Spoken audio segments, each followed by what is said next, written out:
Warning, the Stone Age Gamer includes a lot of bad language. Cover your mother***ing ears. Well, hi, everyone. We're back for part 2 of our SAGJGLD Awards. John, are you still here? I am. You are. You are still here. You are sitting on my lap and you're being a super cool dude. Are you a super cool dude? Yes, I am. Did you know that? I did know that.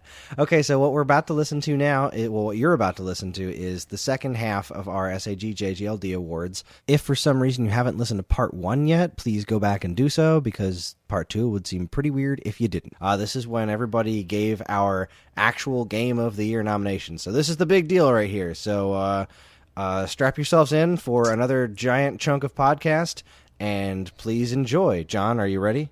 Yes. Awesome, let's go.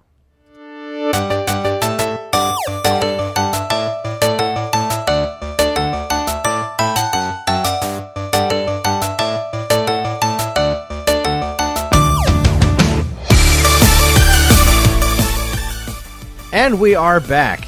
Now it is time for us to give the big ones here. It's time to give away our overall Game of the Year options. So each of us have picked a top 3 Games of the Year, and we'll just continue with the order we had rocking before. So, Dean, give us your top 3 Games of the Year, including your number 1 SAGJGLD Award winner.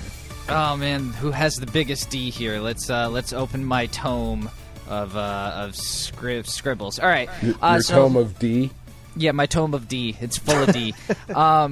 So yeah, my first my number 3 spot goes to Resident Evil 7 Biohazard. This game just released when January started. It was like January 8th or something ridiculous. So this was straight at the beginning.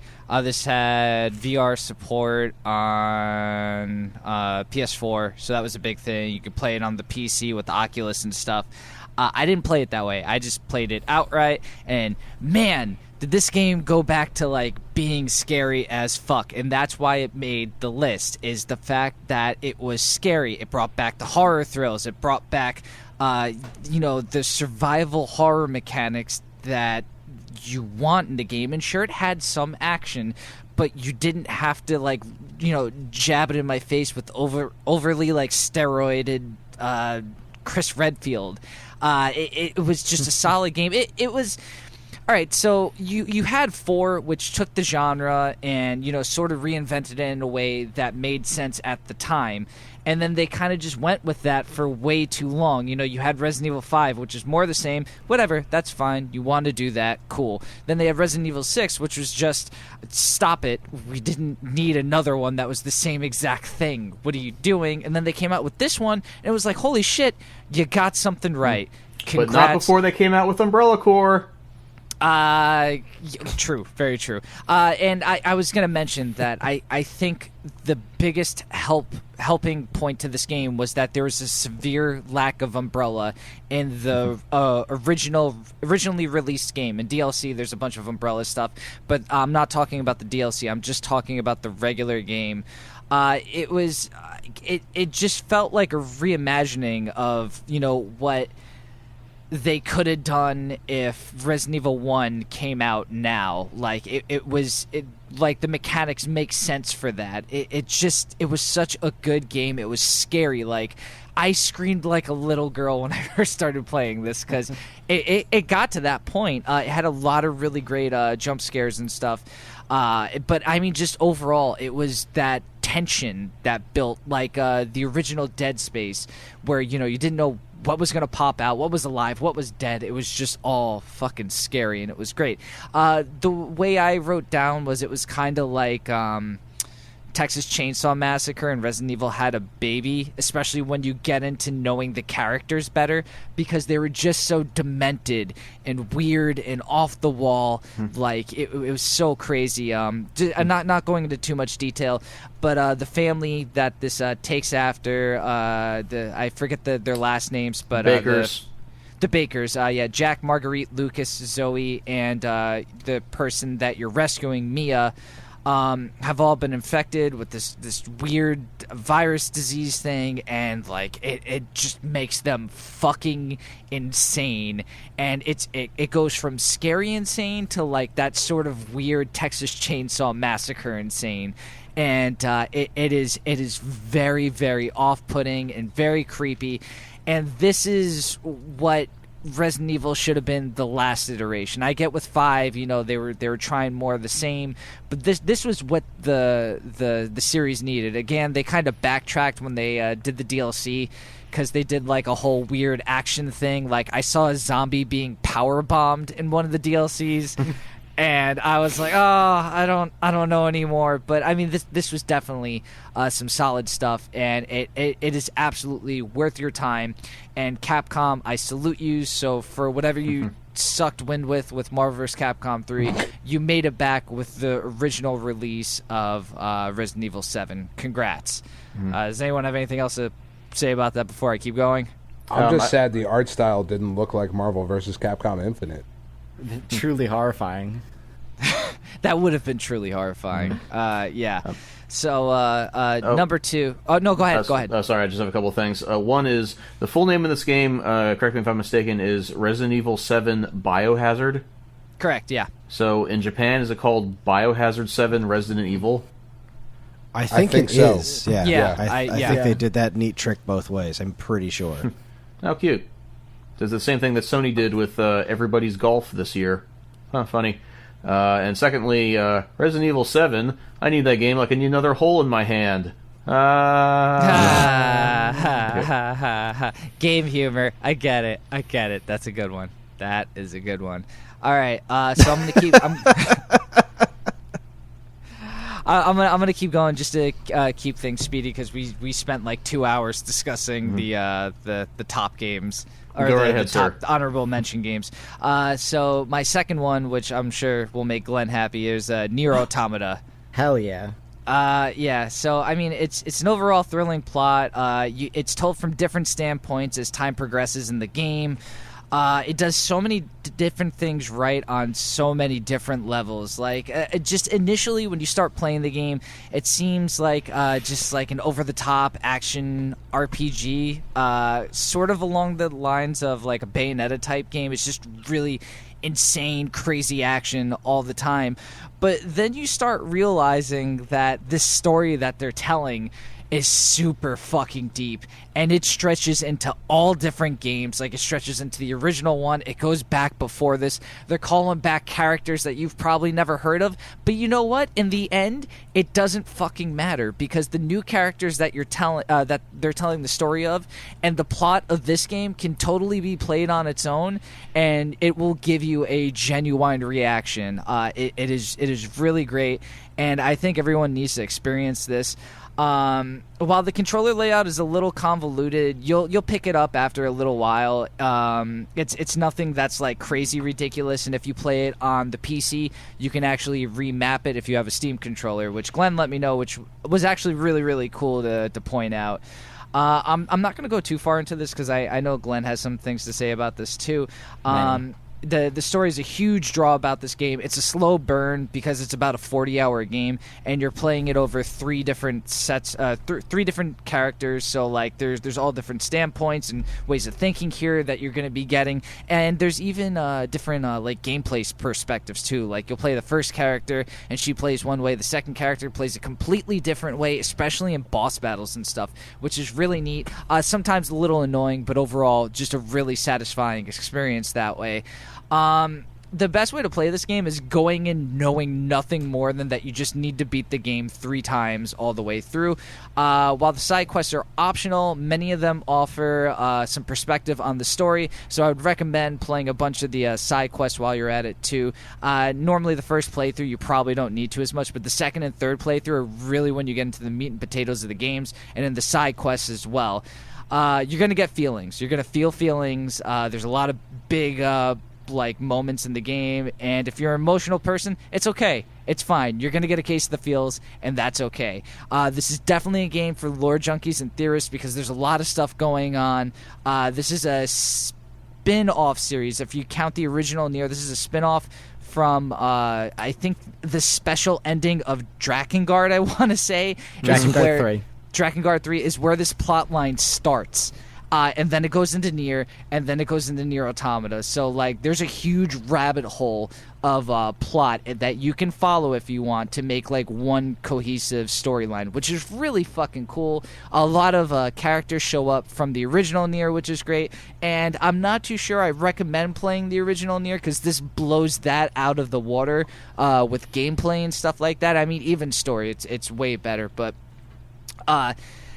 this game is just fantastic, and it was almost my game of the year, but I played something right after this that kind of touched just a little bit higher. Also, I gave this game the game with the least amount of pants reward.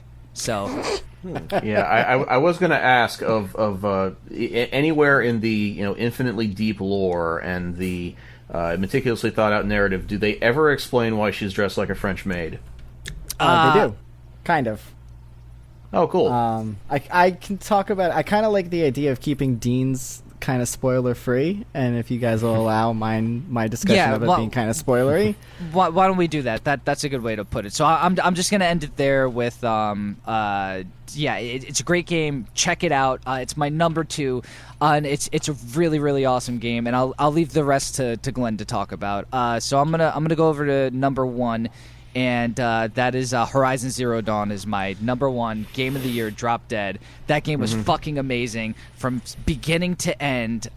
It's really hard to achieve perfection in this day and age because there's always something wrong, but I think this game came pretty fucking close to perfect.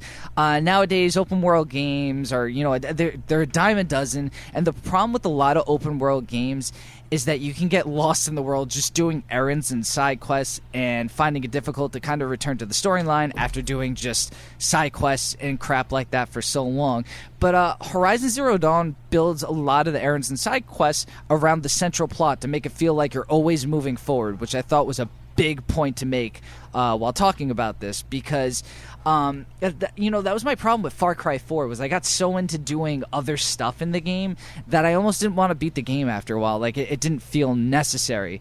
And while Nier Automata has a great story, it can get a little confusing, but Horizon Zero Dawn does not suffer from the same problems. Every time you complete a story mission, you're treated to a cutscene that leaves you wanting to know more every single time. Like, it fills in a little bit more of that puzzle, and after that, they give you another question to answer, and it's like, well, fuck, now I need to keep playing for another 6.5 hours to figure out what the hell's going on, because it's so goddamn good. Is anyone else going to talk about this game before I go too far into it? Me. Okay, Nice. all right. I won't go too crazy on it then. No, but, go. I mean, we're already long. Yeah. All right. Did you beat the game, Dan? No, not even fucking close. Okay. I So I'm not going to go crazy with spoilers, but so basically that this game follows a young girl named Aloy. She's brought up a orphan by a outcast of a society that loosely resembles like Vikings or something close to that, like a nomadic tribe of people. And I'd say it's closer to like the Iroquois myself, but. Okay, no, yeah, that works. Yeah, because they're very spiritual with like nature and everything. Basically, the world, for lack of a better term, ended at one point. We don't know why, but it was restarted for somehow in some way, and Aloy is a very curious person, and she gets kind of thrown into the middle of everything. And she doesn't really know why at first. There's all sorts of bad things going on around her, and she's trying to find out why the bad things are happening. But the reason why bad things are happening to her is because she has a bigger purpose, and there is a huge reason why, and it's a huge plot point of the game. There's so many great characters that you meet through side quests. errands and stuff, and just even the main quest, everything feels meaningful. Fucking everything. Like you'll go from saving someone's daughter, who was just retrieving a spear that her mother had, that she died from one of these stupid fucking robot monsters going around, which I'll talk about in a second, to like the main storyline, which ends up you basically uncovering this whole plot, how the world ended, how it came back, and what you can do to be a part of it. And then let's just talk about the fucking robot dinosaurs, robot animals for a minute.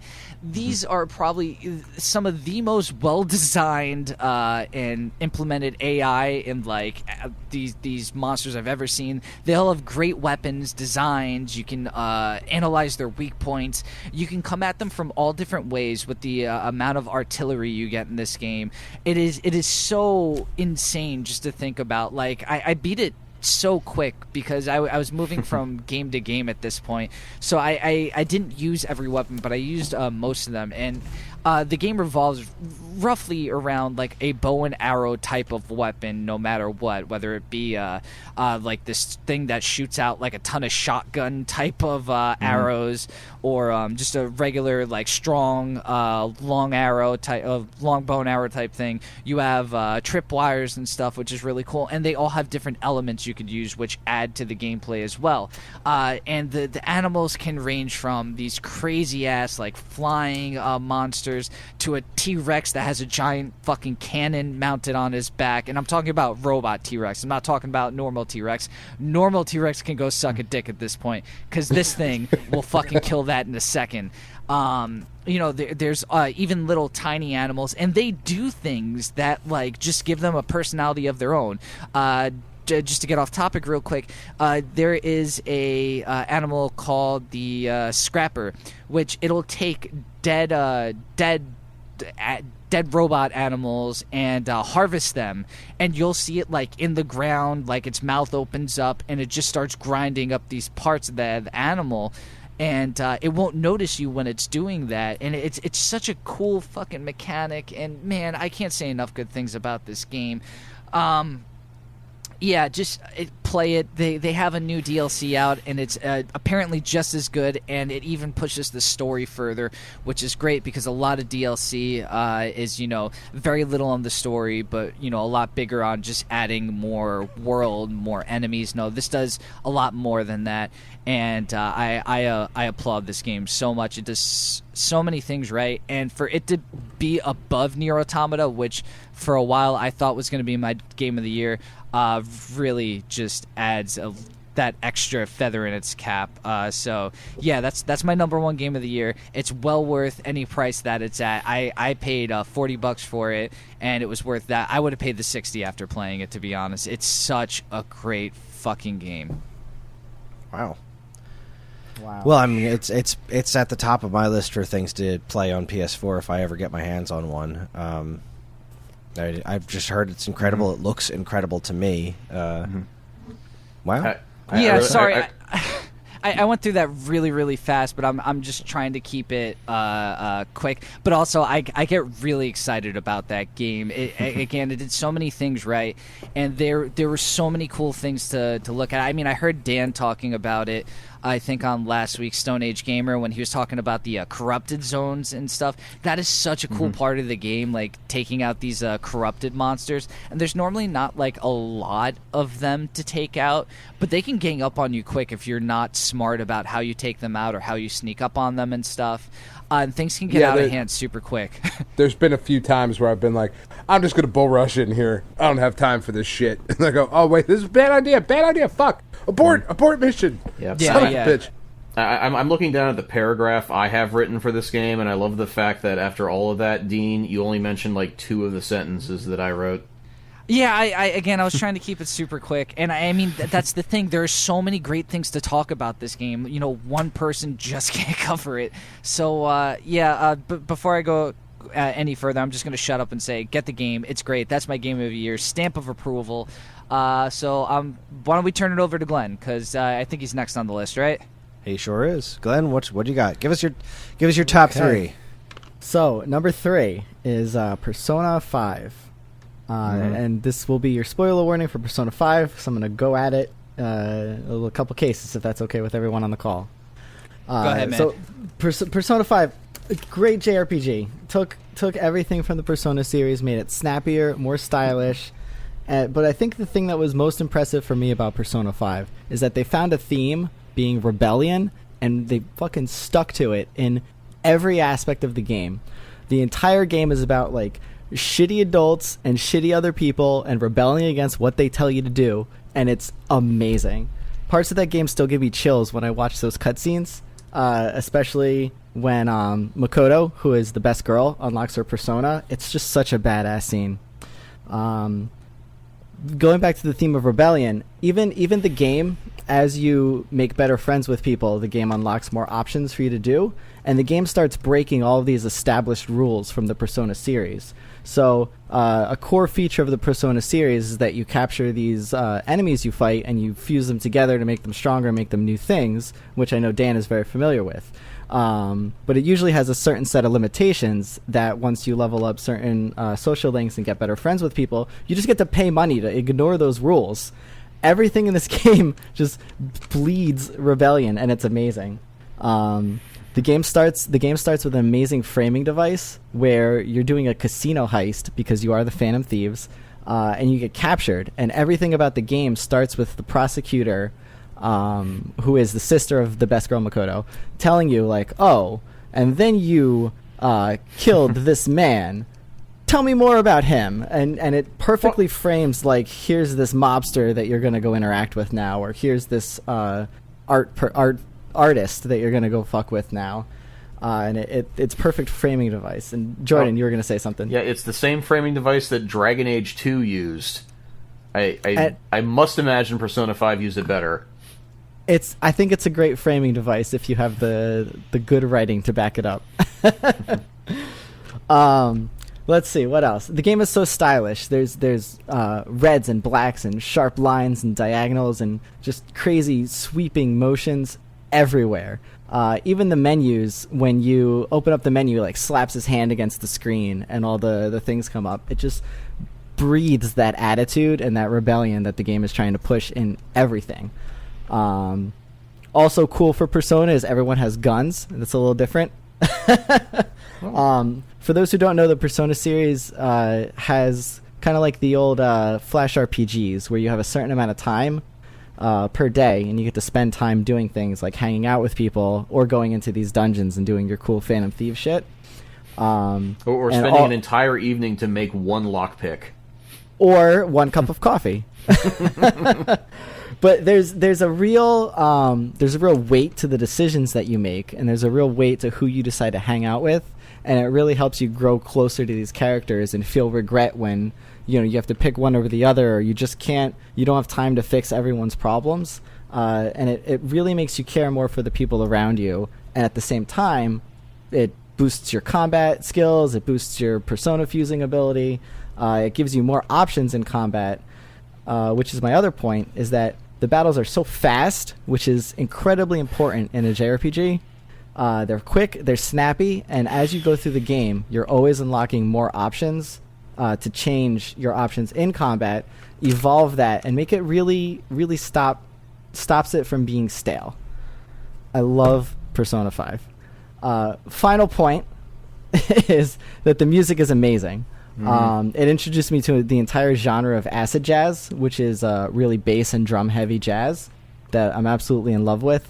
I know some people have problems with the English, not native English speaker singing English lyrics in all the Persona games, but that's the spirit of Persona to me. It's just part of the game to me. But even discounting that, the instrumentation in the music is incredible, and I think anybody can go listen to Beneath the Mask from Persona 5 and you'll feel something. Yeah, I have to say, Glenn, I was going to, I'm sure at some point I was going to mention to Kris how ideal the Persona games would be for a Waveback episode. You know that you have good video game music when the developers make rhythm games based on the soundtracks of the previous games. Very true. 3 of them now. Yep. Three Persona Dancing All Night games have been announced. That's how good the music is. I have a platinum in the Persona 4 one. Awesome. Whew. Anybody got anything else on Persona 5 before I move on? It's a game I really wanted to play. It's tough to get. I mean, this is a game for people who are the hardcore, like, are JRPG fans. It is a game you are going to invest a lot of time in. So either you're going to invest a lot of time in it, like in a very short amount of time, or you're going to do it over a long amount of time. So be prepared for that, because I mean, God, wouldn't that game come out July?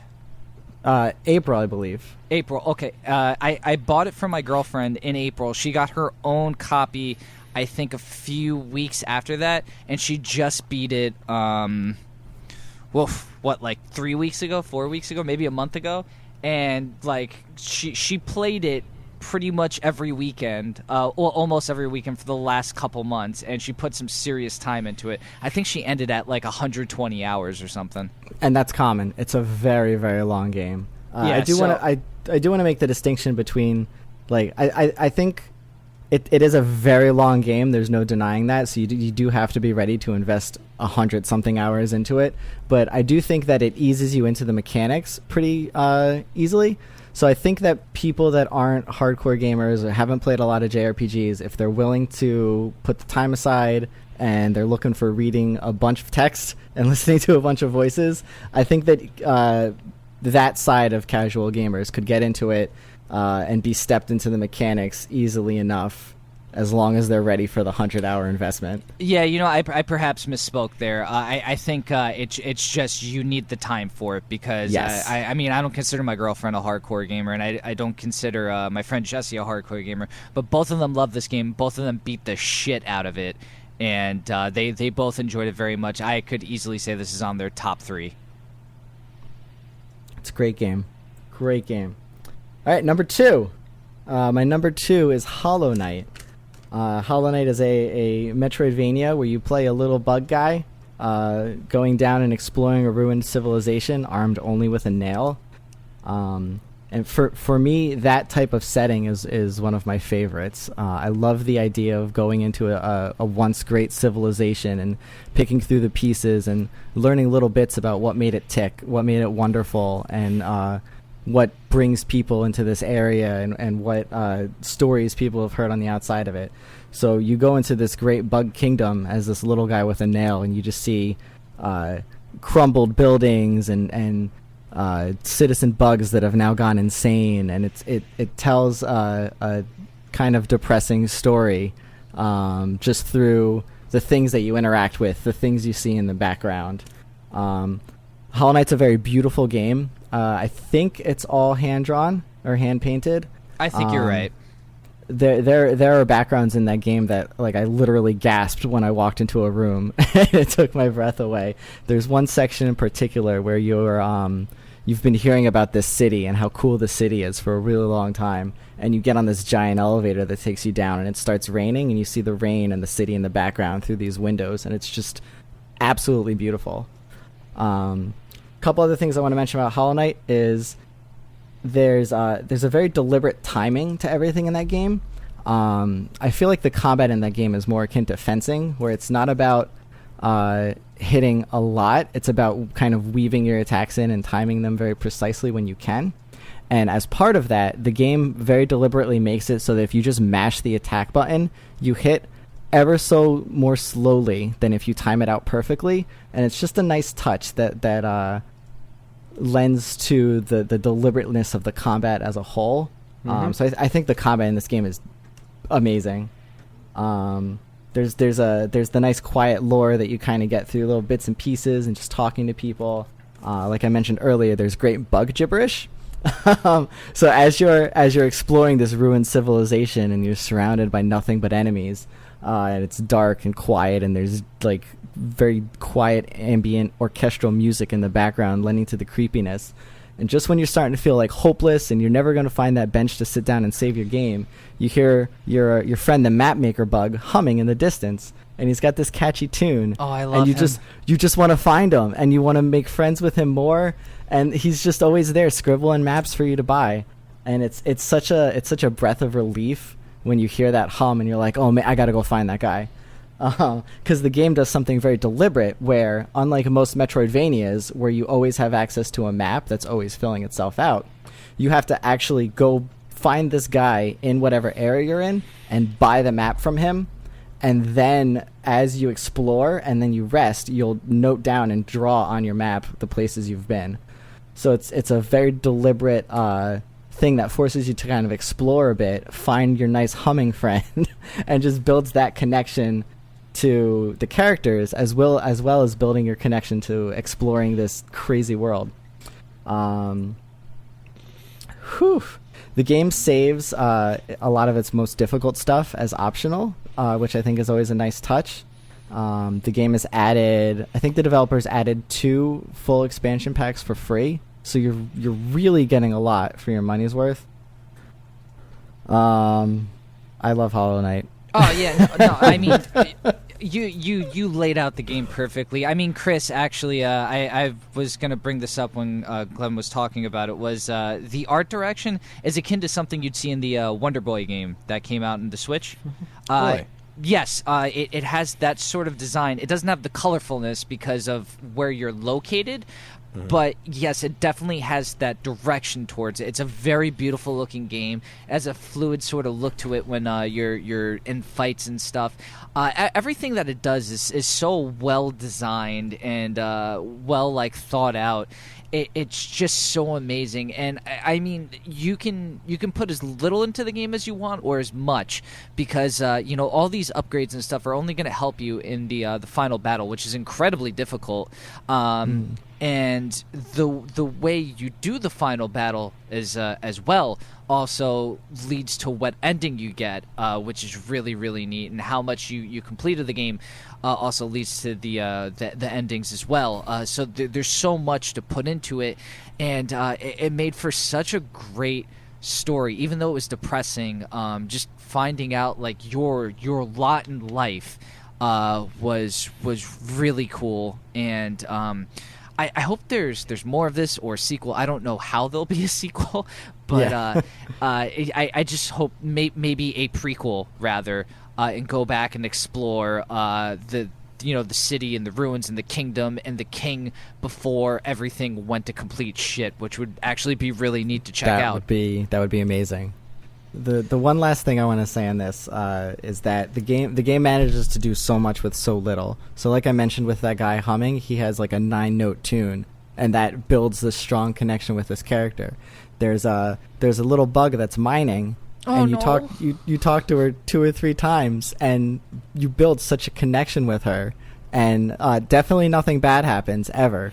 And they all live happily ever after. But were something bad to happen to this little bug that you really only talked to 2 or 3 times, she's just cheerily mining away, it would be heartbreaking. And it's just a testament to the game's writing and the game's style that they can build these reliances on these characters and these relationships with so little interaction, so little writing, so little storytelling, but still a lot of character.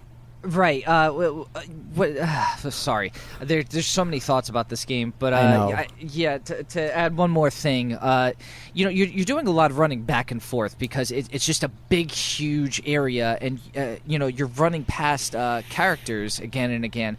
And this mining character, while you're not talking to her all the time, while she says the same stuff, after the 4th or 5th time of talking to her, at different points anyway, you just come to a comfort of passing her, and she's doing this little tune while she's mining, and she's there. And not saying that anything bad happens to her, and should she not show up one time, it's just very off-putting and sad and weird.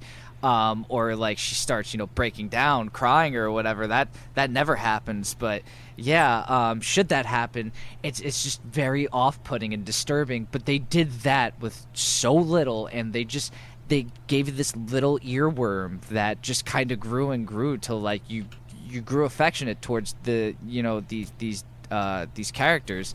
That just it's amazing. It really is amazing what they did with so little. Yes.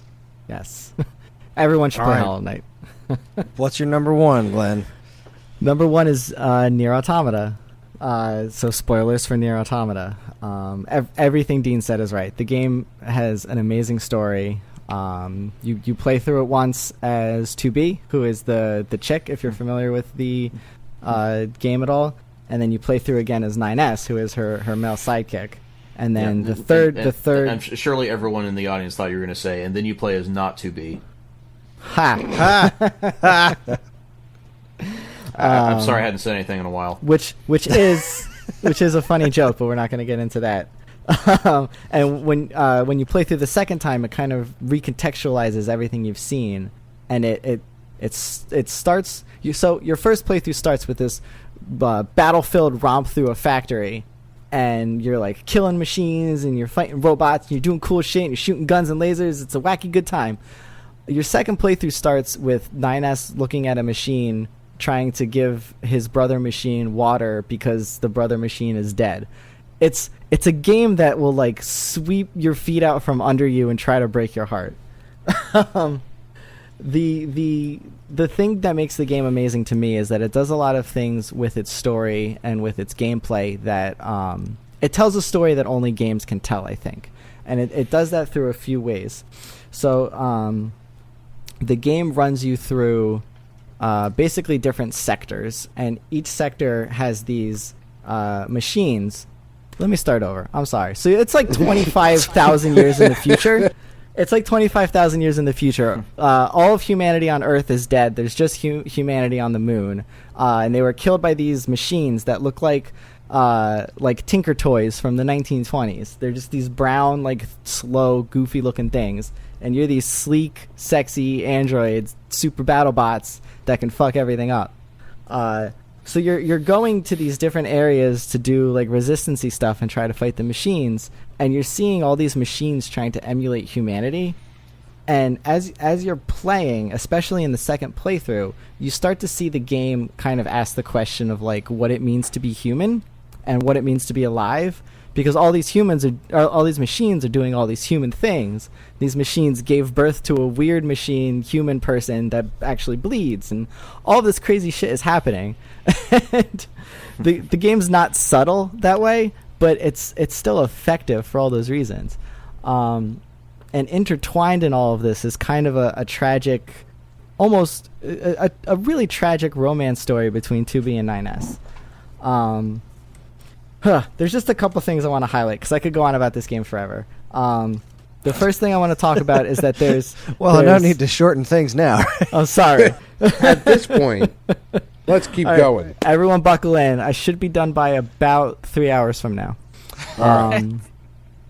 You get to this pacifist machine village with a friend machine named Pascal. And it's so yes. It hurts I'm not my sure heart what just too. happened to I Dean. was but getting I'm pretty chills. sure Michelle is in the room. I was getting chills just from hearing Dean talk about the game. Like it's affected me that much. So you go to and you find this pacifist village and you make friends with all these machines, and there's like wonderful music. It's very calm and peaceful music, and there's machines chanting in the background like little kid machine voices, and it's just very cute and sweet and wholesome, and you just want to help these people out. And as you go through the game, because it's a video game, terrible things happen. But you come to this town's rescue, and throughout the whole game, the leader of the town, Pascal, is always a pacifist. That's kind of this village's thing, is we're going to be pacifists. We're going to tell all the machines not to kill anybody. Pacifism is the way to go. So the end of the game is coming around, and you're watching these machines get attacked by other machines, and Pascal has taken the children, who are the only people left from this town, this village, and hidden them away in a room. And Pascal is standing outside with you, like we have to stop these guys. And this is where it does this amazing thing that only video games can do, where it puts Pascal in this giant fuck off robot and gives you control. So you simultaneously get this crazy power fantasy of smashing all these fucking robots like they're nothing, at the same time as you get like this heartbreak of this person's worldview is they've proven to themselves that their worldview doesn't work. They're like a crushed person at this point because everything they've based their life on is now meaningless because it didn't work. So it's like conflicting in your heart and soul. So basically, it's like if Death Wish, if Charles Bronson had a mech. Yes. Cool. So like Dean mentioned, the game has a lot of really good side quests that add a lot of really good heartbreak, story background, lore. There's so much to this game. But I want to highlight on some of the humor, albeit dark humor, that the game brings about. For example, there's one small side quest that's just like racing this machine, this speedster machine. And you race him a couple times, and when you finally beat him the last time, he's just like, well, I guess that's it. And he just blows up.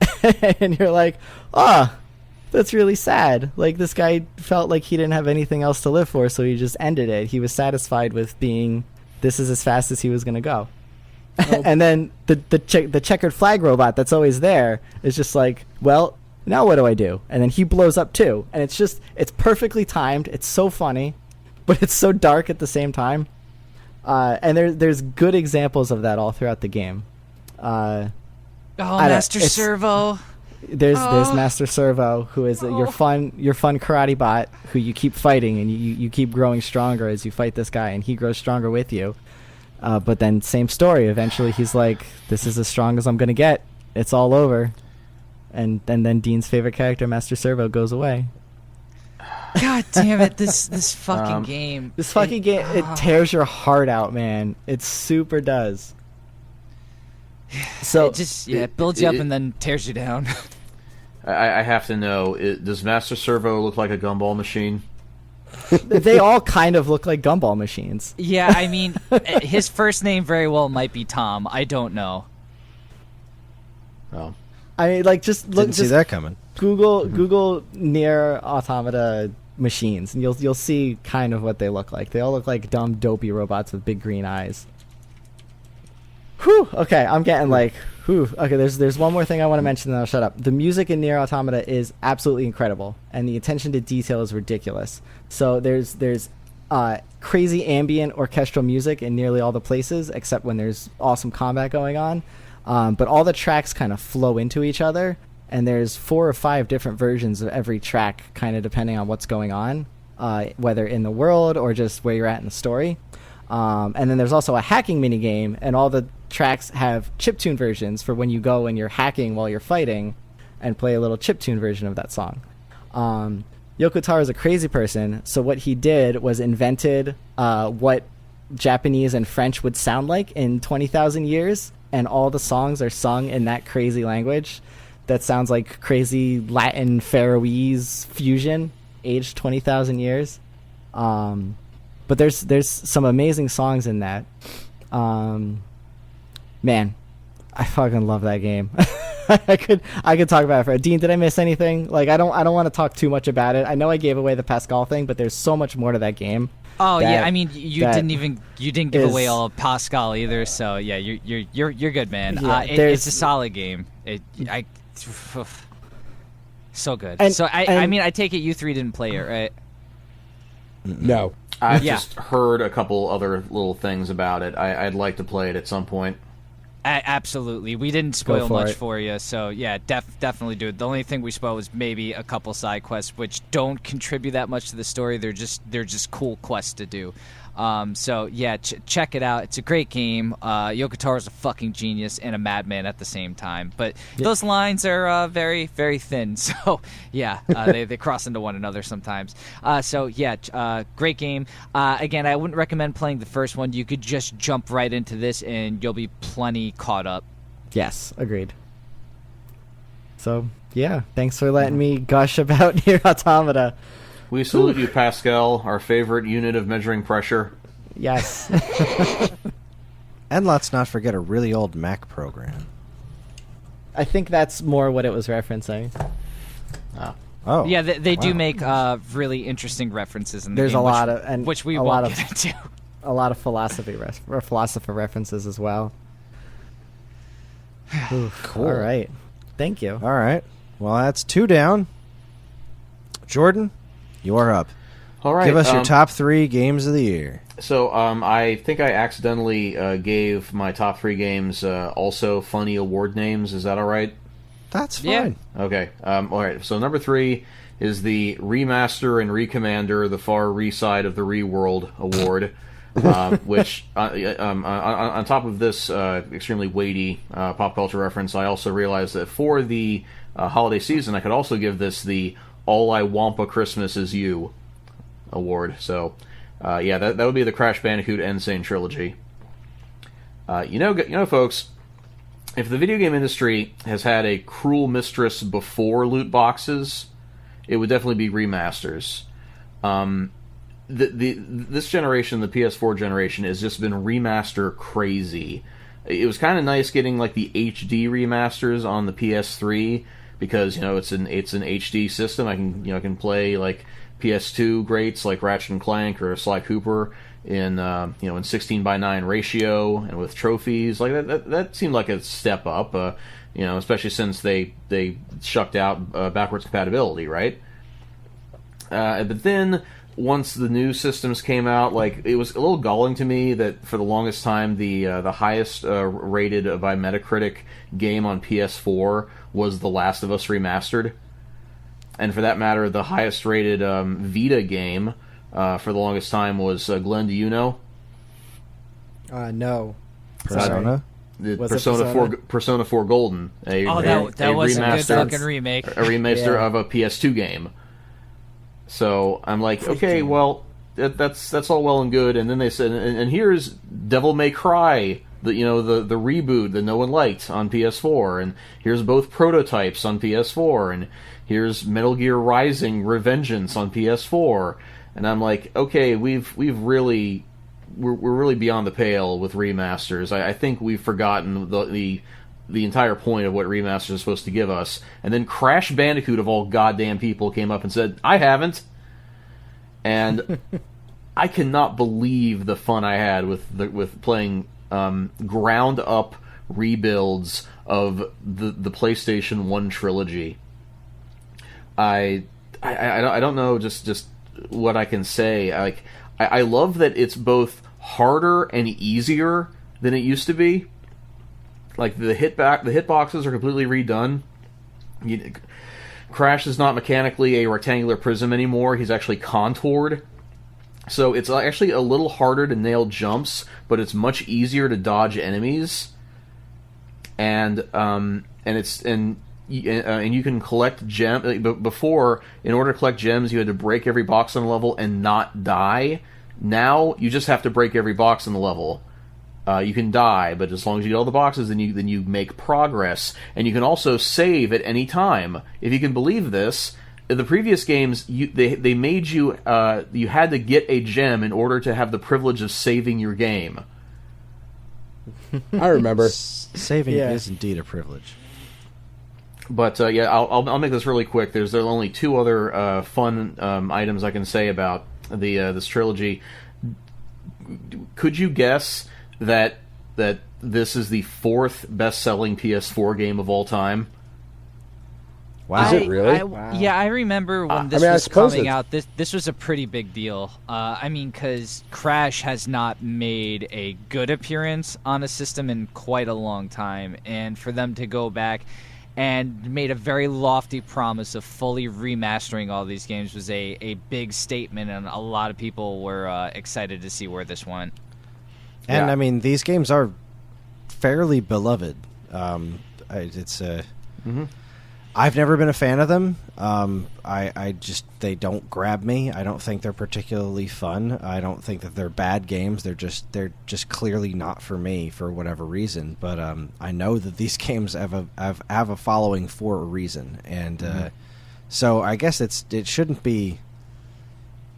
I don't know that it's necessarily surprising that they're some of the best-selling games on the platform. I guess it's just sort of a little bit more telling of where we are as an industry, where it's, I guess, harder to come up with good ideas that people are as excited about. I mean, one of the most exciting games coming on PS4 next year is Shadow of the Colossus, again.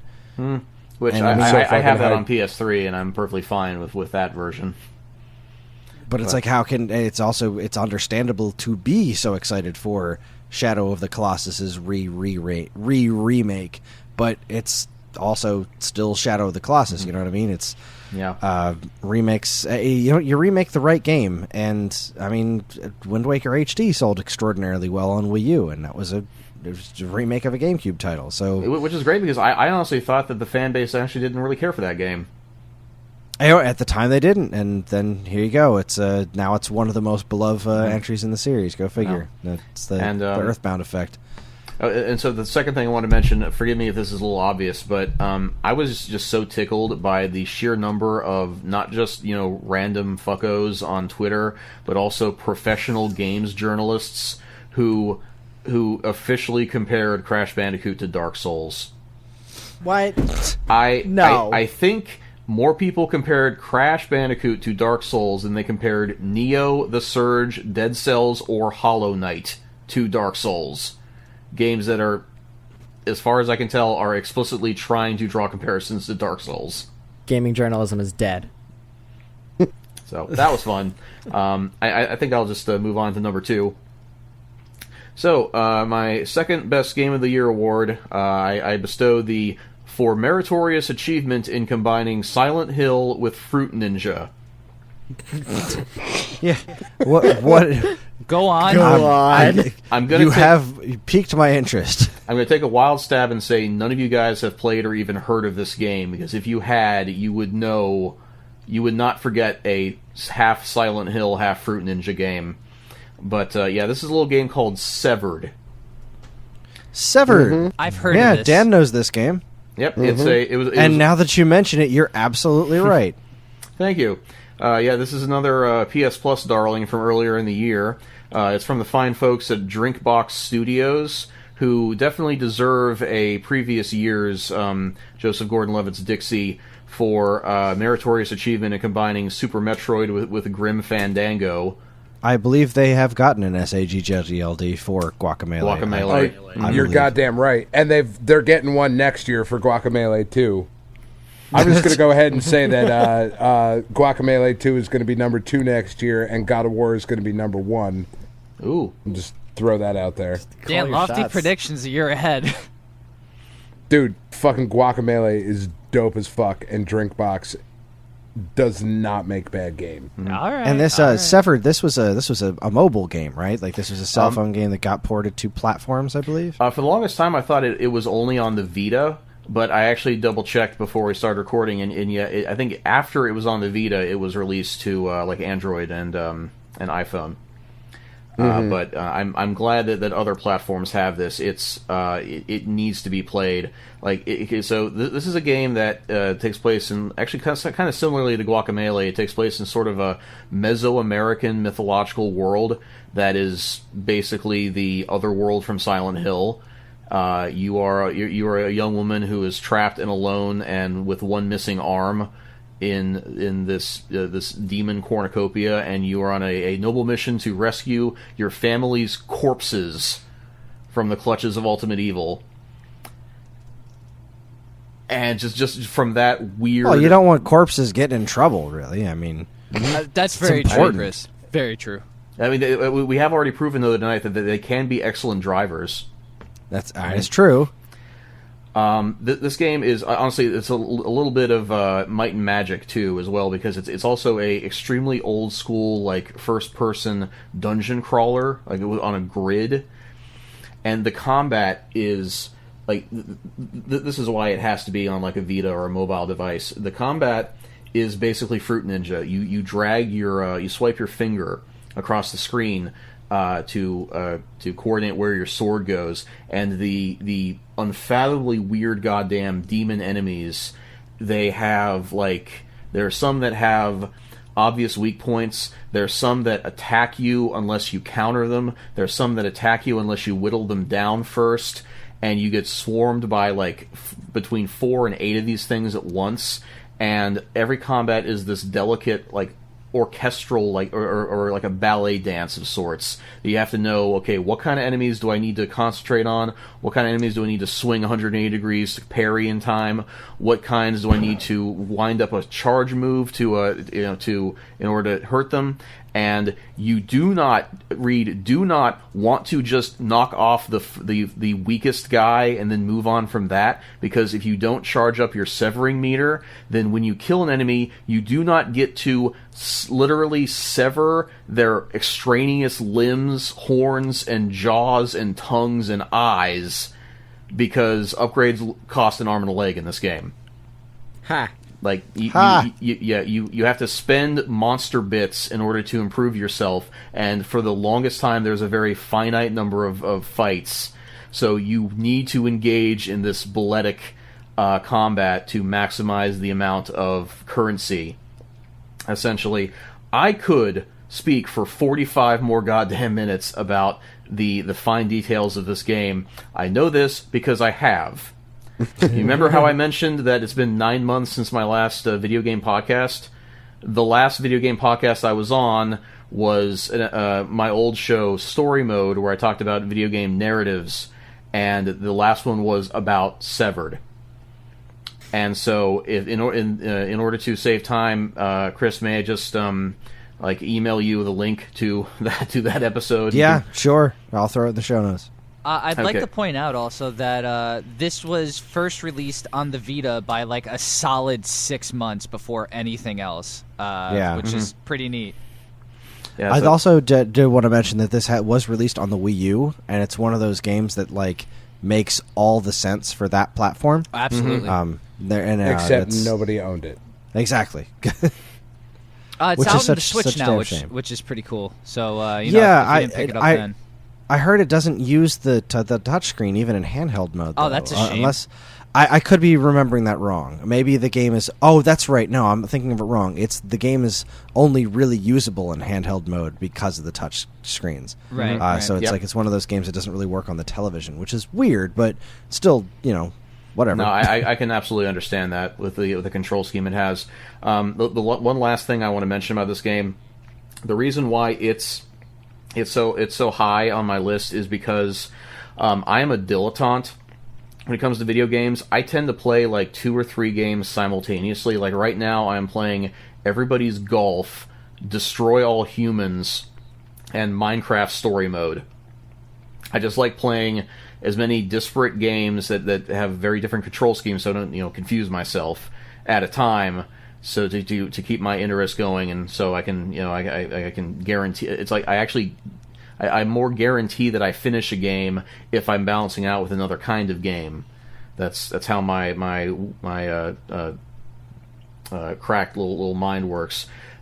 This game, the moment I was like 15 minutes in, I said I am not touching another game until I beat this, and I didn't. That's an amazing feat for me, and it was only matched this year by my number one choice. The Have I Mentioned I Don't Own a Switch award goes to, well, why be coy? It's Horizon Zero Dawn. All right. Nice. I can say that the road to number one of this game, that is the stereotypical obvious, if you don't own a Switch, then obviously you like Horizon Zero Dawn. It was a rougher road than you might expect, because first 2-3 hours into this game, I wasn't really feeling it. I had a lot of problems with the prologue time. Like I thought the story and gameplay balance was really, really sluggish and lopsided. Like, again, I'm the guy who really enjoys video game narratives. I tried to have a show for the longest time celebrating it, but I don't know. I was just. This world is so weird and has so much to unpack, and I don't think they did it quite right. I was not fond of playing as 6-year-old Aloy, getting rocks thrown at me by Draco Malfoy, and playing hide and seek with robot ostriches. That wasn't really doing it for me. When the game starts, sounds like it's doing it for me. Robot ostriches. There are robot ostriches, and they're great. I have written down here game idea gumbo. Like, while I certainly have a penchant for describing things by just smashing 2 other things together, see Severed, I felt like there are like 20 different games that I was being reminded of playing this game, because like the map looks exactly like a Far Cry map. with the little animal symbols to tell you where you hunt whatever these animals are. Just moving around, it feels exactly like how Witcher 3 feels moving around. The bow combat feels exactly like Tomb Raider. You can dilate time with your bow by jumping laterally or sliding, just like Max Payne. Naturally, you have protagonist vision, like every game since Batman Arkham Asylum has had, and you can even see the path that the robot ostriches take, just like I was playing Hitman. There's robot dinosaurs in it, just like Transformers Devastation. Grimlock should sue, is what I'm saying. But it's so good though. Transformers Devastation. That game's awesome. Also, wait, was that like the Platinum games? Yeah, it was a cell shaded. Wow, I forgot all about that. Yeah, Holy it's crap. awesome. All right, that was another PS Plus freebie. PS Plus has been great this year. Yes, it's gonna be pretty good next month as well. With actually, I saw those. Yeah. Okay, so every game like this, every open world type game that has like stealth, square is the melee attack button. No, here it's R1. Square is duck. So Black. I can't tell you how many times I have snuck up on a robot ostrich just to show him my 6 squats. It's goddamn embarrassing. Oh yeah, speaking of were they which, ever impressed? no. They were by showing you their sharp fucking claws. And speaking of stealth attacks, you have to buy the ability to stealth kill enemies in this game from the skills menu. What a travesty!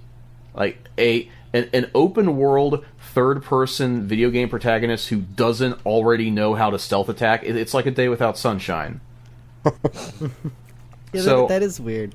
I don't know. I feel they gave you a lot of other tools in the game to do shit with. Like, the second weapon you get is a tripwire, so you have a way to set up a trap for someone without necessarily hiding and stabbing them in the face. Yeah, but you can that's- also whistle at people infinitely and like call them from miles away. Just like Assassin's Creed 3.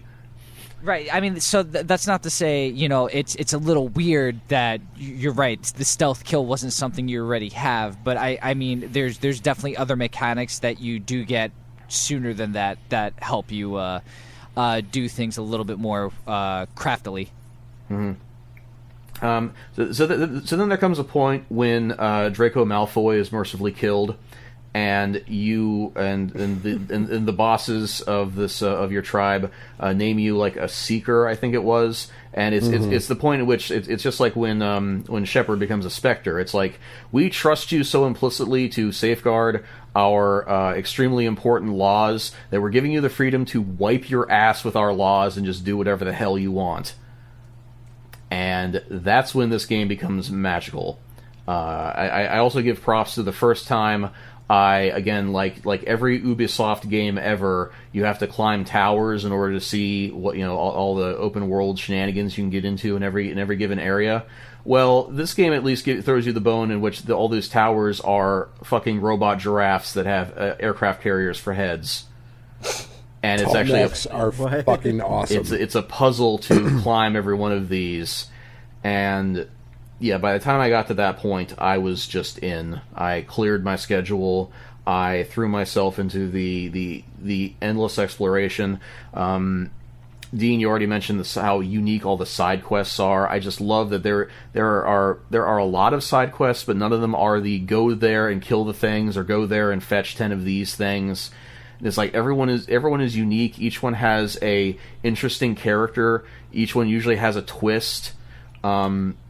And also, you get to know these people because if you do their side quests before the final mission, they actually help you, and you feel like you've woven a great tapestry to stand against the great enemy. I just loved that feeling. You didn't mention the cauldrons. Oh, yeah, I mean... cauldrons. Yeah, like, so this goes into making a difference in pushing forward the narrative and the story. or just the game in general when you're playing it. So I'm going to turn it back over to you to explain what exactly a cauldron is. But yeah, it's just something built into the game that just adds to the story. I think the easiest way I can describe them is that they are essentially the optional dungeons of the game, but they're very clearly extremely high-tech relics of the old world. And it's just the feel when you come out of the wacky wilderness, and then you find yourself in a cauldron, and it feels like I'm playing Alien Isolation all of a sudden. Just with the I love how they look and how well they're designed. I'm especially fond of the one cauldron that you get used to them being like extremely funky multi-level dungeons, and then there's a cauldron that just dumps your ass in front of a giant T-Rex. Like, surprise! Yeah, just gotta love it. And one of my absolute favorite things, even though a lot of critics don't like this, I love the scarlet flecked northern stealth grass. What the heck is that? I love how you can hide inside a perfectly opaque bush, and all the robot ostriches and robot alligators and robot jaguars are like, "Hey, Aloy, what brings you this way?" And then you're like, "Oh shit, right, stealth grass." So you dive into the stealth grass, which is it looks as opaque as any other foliage, but it has red flecks on the top that perfectly match your hair. So you can just see her head poking impishly out of the stealth grass, and all the robot animals are like, "Oh my god, where did she go? She's a sorceress." That's amazing. That's hilarious. It seems so limiting. It's like, you must use the designated stealth grass for the stealth encounter. But I don't know why. I guess it's just the little red fluffs that just make it so funny to me. Like, I know if I ever piss off an Aloy cosplayer, I'll know that if she comes after me, I will check the stealth grass outside first. Video games need more dumb, fun stuff like that. I'm always in favor of stuff like that. God, I love fighting the I was a little afraid about fighting like the T-Rexes, the larger animals, the ones that you can't just stealth kill from the stealth grass. But then I got that bow that has those pneumatic arrows that like immediately shear off all their good bits. Yeah, and it makes them a lot more doable. They're still incredibly difficult, but they're definitely a lot more doable that way. Those giant robot panthers that have those miniguns. Well, now I have those miniguns. Yeah. And it's there's something else. It wasn't the Sawtooth. There was one after that Ravager, I think it's called, or something. There's two of them. There's one that's like a completely stealth one that is scary as shit to fight. They're so much like Displacer Beasts from D&D, so that appealed to me on another level. I think I was getting to a point where I was just doing the open world fuckabouts before the final mission, where I was this close to getting bored with the game and thinking about putting it down for something else, as is my usual wont. And then those birds the size of Boeing 747s dropped out of the sky and smote me with lightning. And I was like, fucker, it's on. And I dedicated 4 hours to learning how to kill one of those damn things. And I rode that momentum straight to the end of the game. Oh, gosh. What else can I say? Well, I have to shout out the fine developers at Guerrilla Games.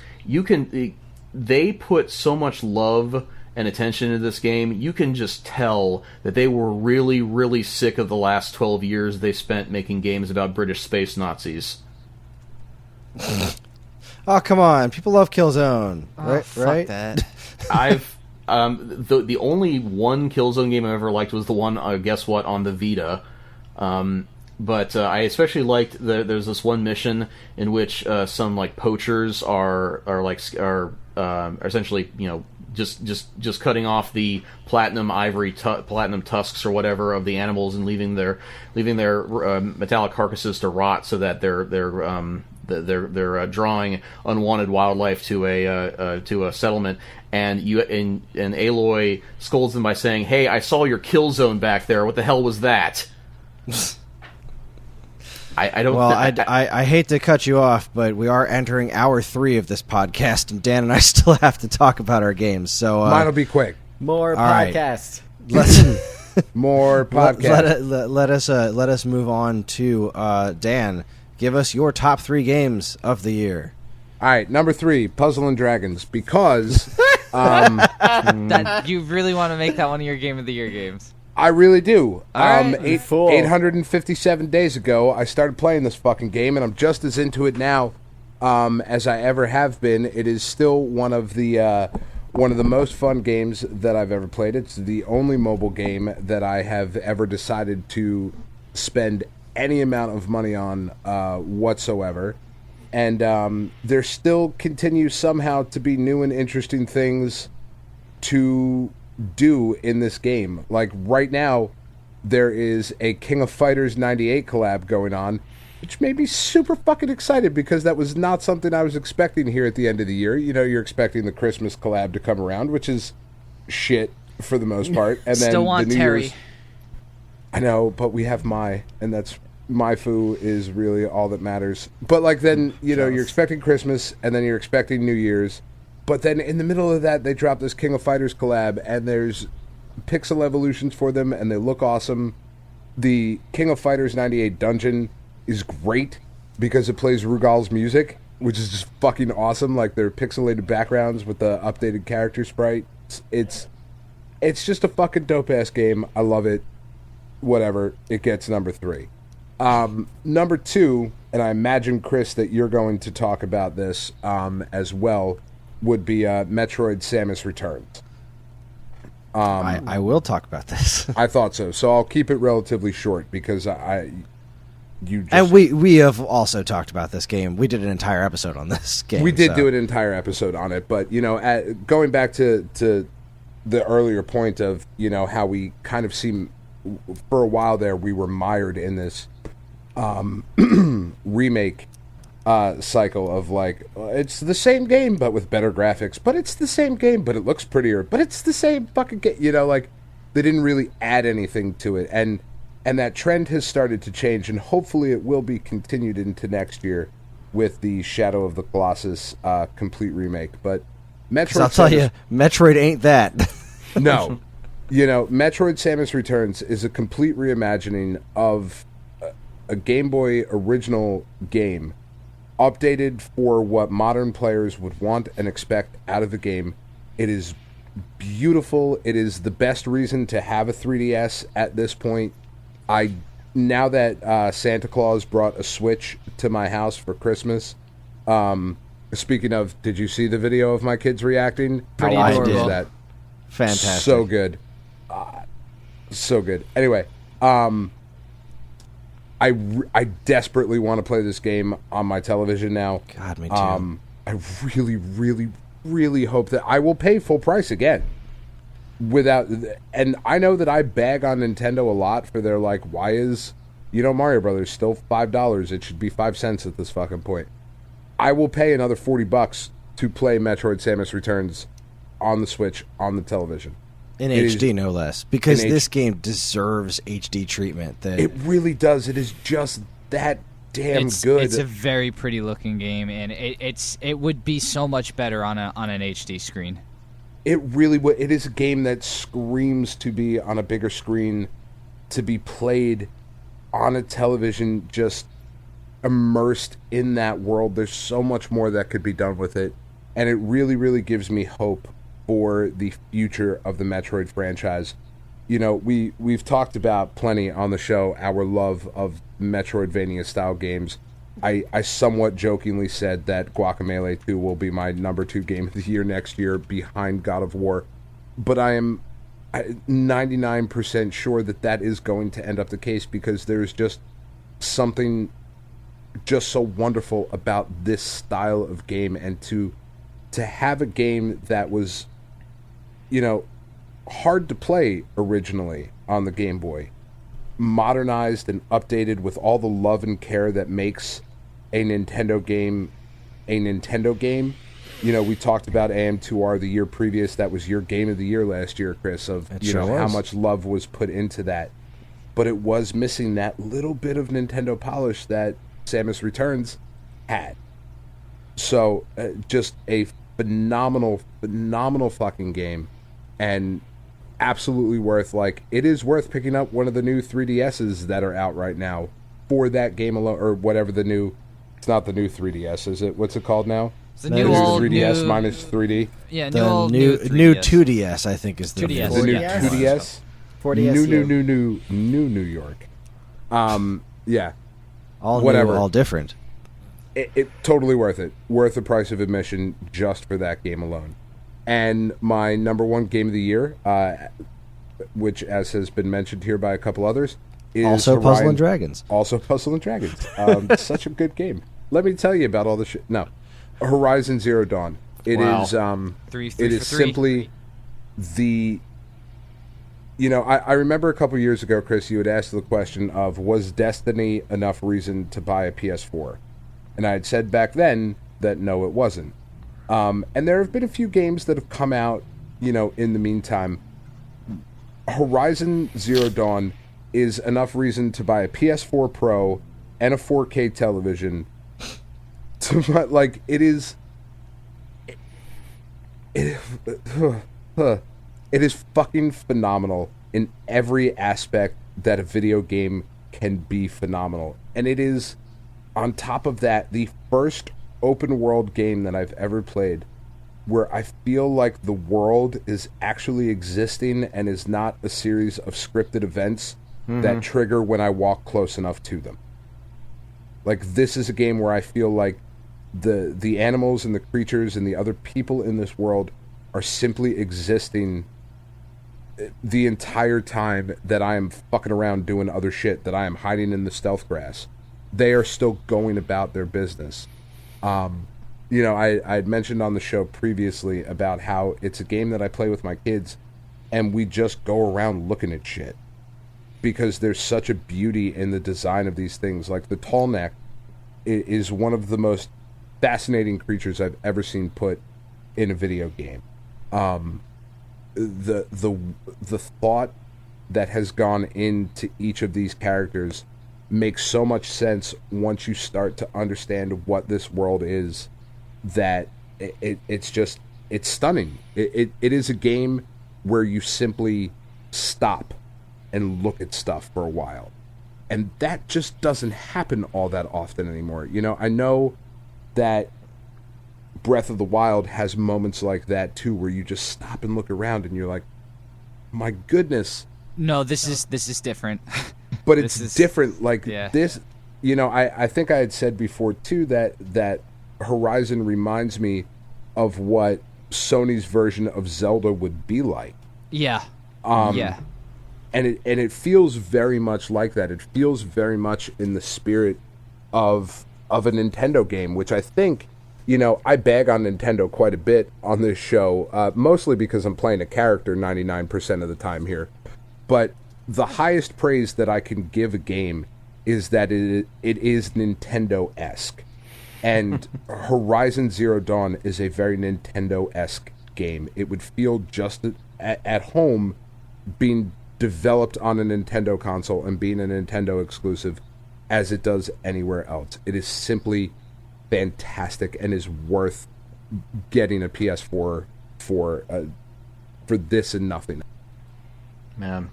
High praise. Clearly, I don't know you guys that well just yet, because I could have put money down that I was the only person who would put Horizon at number one. I thought it was going to be a scrum between Zelda and Mario.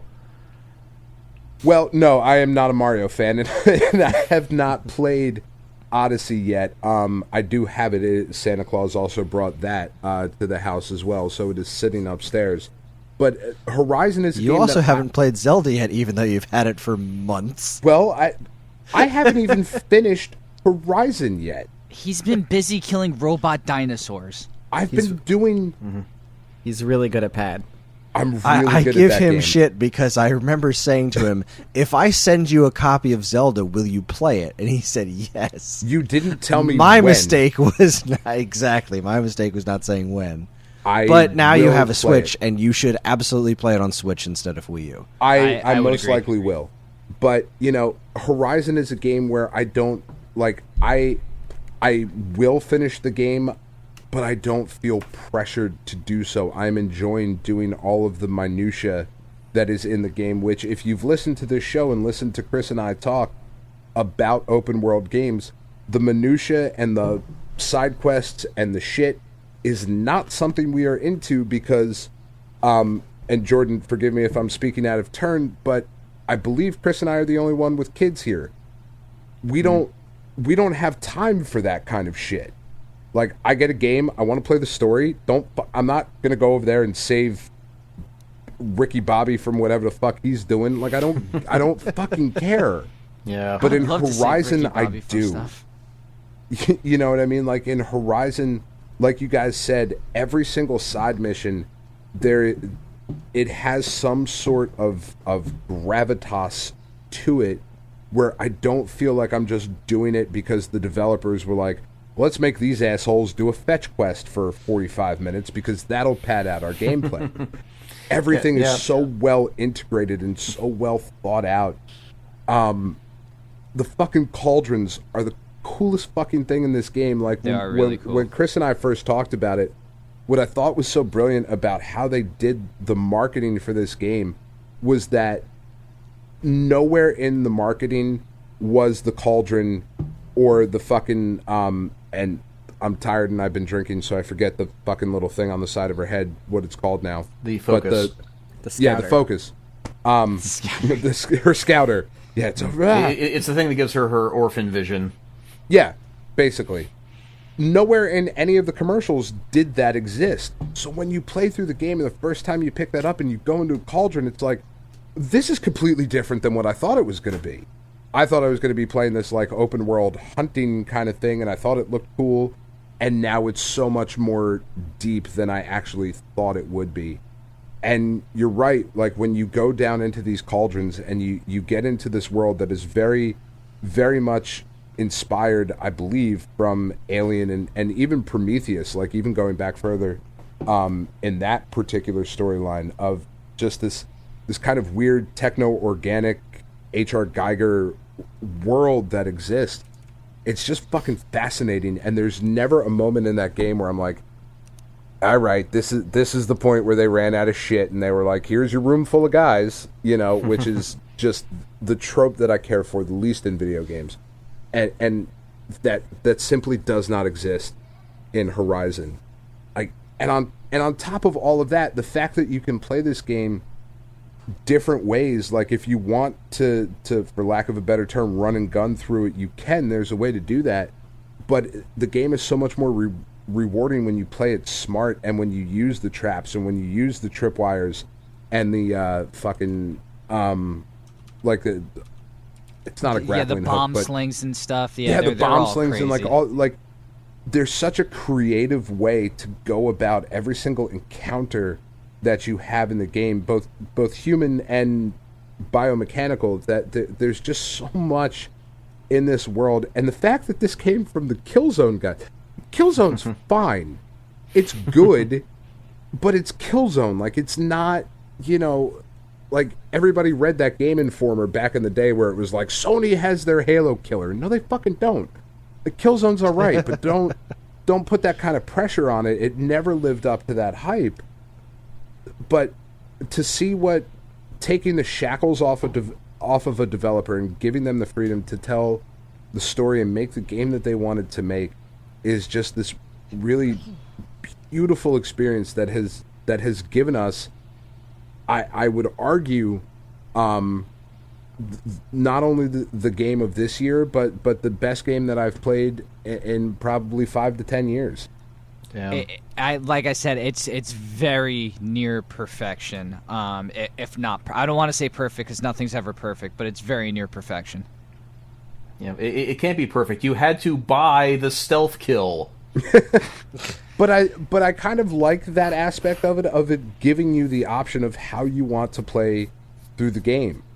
You know, because as much as I love Metal Gear, there are plenty of times where I'm playing through Metal Gear and I'm like, fuck, I just want to shoot this thing and move on to get to this next weird story scene that's going to fucking take me 25 minutes to get to, you know, like, fuck, I wish there was like an up, you know, but Horizon kind of gives you that flexibility and that freedom, and they built a game that allows for different play styles to still be as successful as any other type. Which Yeah, is yeah. a whole other level of impressive. Yeah, each skill tree is widely varied from the other, so you definitely have different paths to go down that'll lead you different ways to approaching things. I mean, towards the end of the game, and if you do all the side quests, you can get close to getting all of them anyway. Right. But for a large swath of the game, you kind of have to choose a path and, see what you can do with all these different moves and skill sets. It's a great game, but our master and commander is waiting here very patiently. So why don't we move on to Kris and see what he has to say if he hasn't fallen asleep? No, I'm wide awake and I have a lot of thoughts. I'm fascinated by the way this went. I'm kind of shocked that nobody else even mentioned Breath of the Wild, and this is probably one of the only video game outlets on the planet where that happened with this Game of the Year conversation. It's why we're better than ever.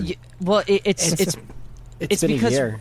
Yeah, and the other thing is we had to choose. There's just one category that we have. With Giant Bomb, they had a lot of different categories, and for Breath of the Wild, there's a lot of similarities between Horizon and Breath of the Wild, and it's one of the best games on the Switch, if not the very best. But compared to the group of games that came out this year, it's a hard fight for Game of the Year, for especially that, because I think Mario is a better game than Breath of the Wild. I liked Mario a lot, and from a mechanics standpoint and the flow of the game, I think Mario is a better game than that. Not saying that Zelda's a bad game, but I don't know. Personal standpoint. Let's hear what the boss has to say. Yeah, go ahead. Well, I gotta mention my runners-up. I mentioned Doom already. I think Doom is a freaking masterpiece. Wonder Boy: The Dragon's Trap blew me away. I obviously love the original game of that, and that was never going to win Game of the Year, but it deserves to be mentioned in that conversation, just from my perspective, as well as Blaster Master Zero. It was the sequel to Blaster Master I've wanted since I was a kid. And I think it's just as wonderful as a Blaster Master game could possibly be. So that was just personal joy and wonderfulness to me. But my number 3 is Mario Odyssey. I don't really know what else to say that I haven't already said about the game. I think the game has got its issues. Primarily, its reliance on motion control, I think, is very sad and occasionally game breaking, but it's the periods in that game that have brought me happiness are some of the happiest I've ever felt playing a video game. I mean, the celebration at the end of New Donk City, that whole city celebration, the big amazing. event was amazing. It was just a complete celebration of everything Mario has ever been. And for somebody who this franchise means so much to, that damn near had me in tears of just how happy I was playing it. I was just smiling.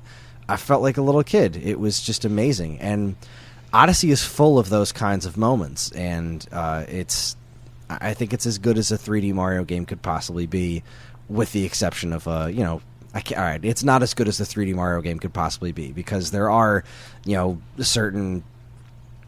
It's very fetch questy. I just did a big thing where I was herding sheep from one point to another to get a moon, and it's like that stopped being fun 10 minutes ago when I couldn't get it right. And not because of any sort of real fault of my own, just because it's finicky. The reliance on motion controls to do certain moves is obscene. It's downright offensive to me at this point that they would do a move that is as important to the game as the move where your hat rotates around you is 100% relegated motion controls, even when you're holding it in handheld mode, is just ridiculous. It's absolutely ridiculous. But those are the few things that hold it back for me. But I mean, it's the third best game I played in, like you guys said, an insane year of games.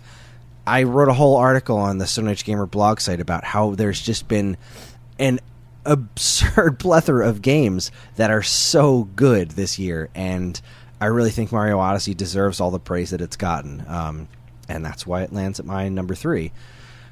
My number 2, just like Dan, is Metroid Samus Returns. I love the Metroid franchise pretty much as I love anything else in video games. I think Super Metroid, I think, is still one of the most is still the closest to perfect a video game has ever been, especially in it's within its format of it tells a story with uttering almost no words, and the game itself is the story. And Metroid 2 is such an important chapter in the story of Metroid. Having it be remade in the vein of something like Zero Mission is something we've all wanted for years. And like Dan said, AM2R won my Game of the Year last year because I thought, well, that's what Metroid 2 should be. And it never occurred to me that something else could top that. And was so astonished that Samus Returns managed to do that in just ways I never thought a Metroid game could be. And it's because of these little modern touches, like the way that you can aim in every direction instead of just the little things that took it away from what older classic Metroid games are and modernized it, but did it in such an intelligent manner. I mean, the melee counter is definitely a point of contention.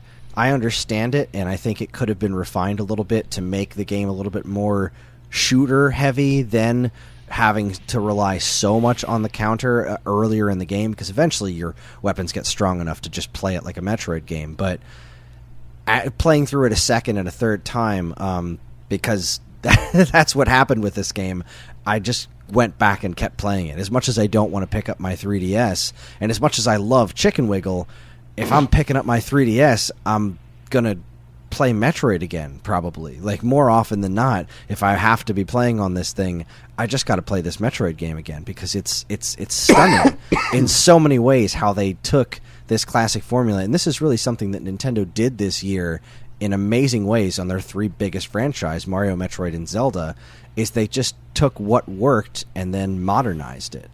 And I think just taking that back to basics approach on how to make these kinds of games, and they didn't go at they were as risky as stuff like Other M and Sunshine, but smarter. You know what I mean?